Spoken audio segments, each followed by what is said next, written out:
আসসালামু আলাইকুম গাইস, আশা করি সবাই ভালো আছেন। আমিও ভালো আছি। আজকে নতুন একটি রেসিপি নিয়ে আপনাদের মাঝে হাজির হলাম।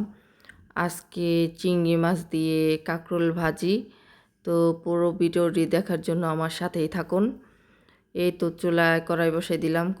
কড়াই বসানোর পরে শুকনো মরিচ দিয়ে দিলাম, পরিমাণ মতন তেল দিয়ে দিলাম, পেঁয়াজ কুচি মরিচ কুচি দিয়ে দিলাম। দেওয়ার পরে ভালো করে ভেজে নিব। ভেজে নেওয়ার পরে স্বাদ মতন লবণ দিয়ে দিলাম। লবণ দেওয়ার পরে আবার কিছুক্ষণ নেড়ে ভেজে নিব। এই তো আদা রসুনের পেস্ট দিয়ে দিলাম, ভালো করে নেড়ে চেড়ে পানি কষানোর জন্য পানি দিয়ে দিলাম। এই তো হলুদের গুঁড়ো দিয়ে দিব। দেওয়ার পরে মশলাটা ভালো করে কষাবো। কষানোর পরে চিংড়ি মাছ দিয়ে দিব। চিংড়ি মাছ দেওয়ার পরে নেড়ে চেড়ে ভালো করে কষিয়ে নিব।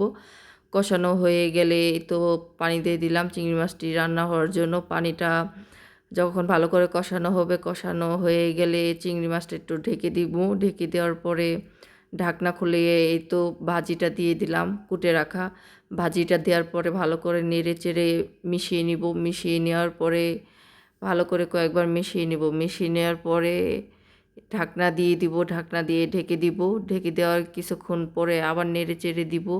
ভালো করে নেড়ে দেওয়ার পরে ভাজিটা আবার ঢেকে দিলাম। ঢেকে দেওয়ার পরে ভাজিটা আবার নাড়াচাড়া করব। ভাজা ভাজা করার আগ পর্যন্তই ভালো করেই করব ভাজিটা।